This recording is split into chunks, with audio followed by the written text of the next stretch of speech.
Welcome and thanks for joining us. My guest today is Mark Kelton, Director of Insider Threat Solutions at Cipher Systems.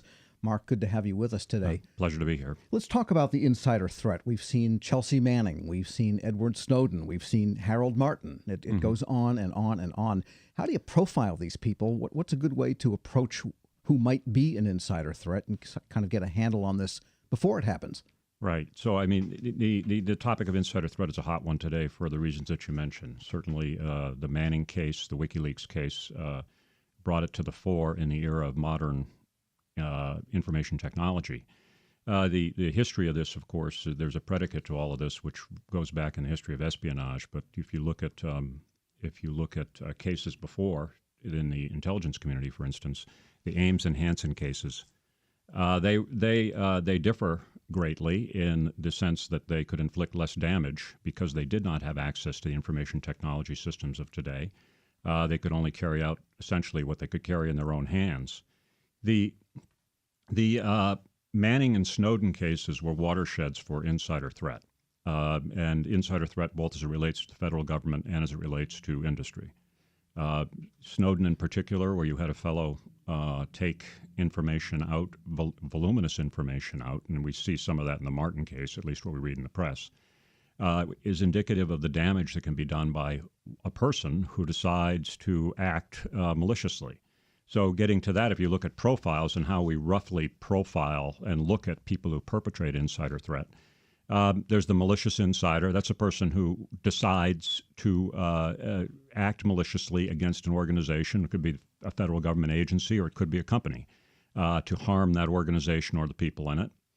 The second is what you might categorize as the opportunist, someone who hasn't really thought out what he's going to do, but sees an opportunity to grab something and either enrich himself or just to damage a company.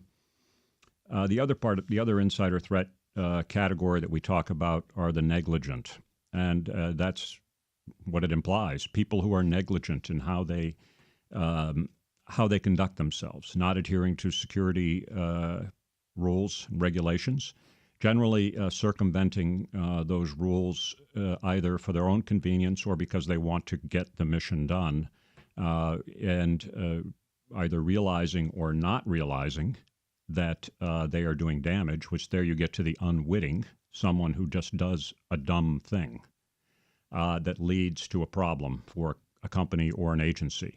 And we're talking here principally about insiders who open phishing emails or something of that sort.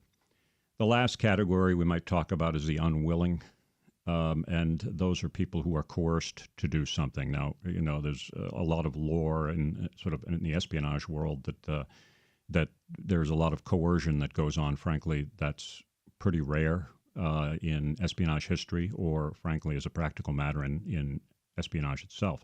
More common in criminality. So when you're talking about the unwilling, someone who's coerced to do something, there's the potential there for someone to harm a company or an industry or a business in a manner they're coerced to act. Yeah. Let's delve into the malicious insider a little bit, because that's what we've seen happen a lot lately. And they leave breadcrumbs. They must leave behavioral breadcrumbs or signs in their manifest physical selves that something is wrong. Plus, they also leave cyber breadcrumbs. So talk a little bit about the signs that something is going on that might be presumably a malicious insider. Yeah. So malicious insider is somebody, of course, again, who has consciously decided and presumably planned out what they're trying to do within the context of what they know about their target. If it's a federal IT system, say, for instance, or a company IT system. It's important to understand that, when you look at the malicious insider, the activities of the malicious insider, it's not principally a cyber threat or a security threat, although because you need those things to help deter or detect a malicious insider's activity. It's not principally a technology threat.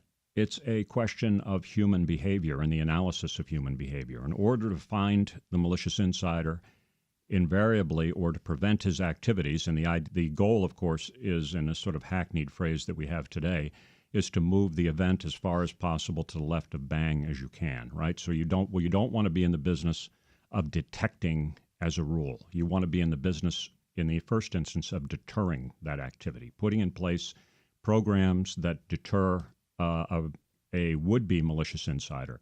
If they act, you want to, or if you think they're going to act, looking at an individual person, you want to get in front of that problem by understanding that that person could present a threat to either the company or the federal agency involved. Of course, detection is part of it, and that's a technology piece, or it is where somebody does something on a system that triggers an alarm. Or detection can also, though, involve human detection, a supervisor who notes something wrong, that somebody is acting in a way that is not in accord with regulation, or frankly, that raises alarms. This is a human evaluation. So if you look at the cases that we talked about a little earlier, just sort of to break out how a malicious insider categories might be broken down, you can talk first about sort of the relatively unschooled malicious insider. This might be somebody who, like Chelsea Manning, who really had very little technical knowledge, but had access to information. And this is the key point, of course, in doesn't take much any to be able to download. Download, exactly. And frankly, had access to information that he had no business having access to. So that's an organizational issue. There's an organizational issue, yeah.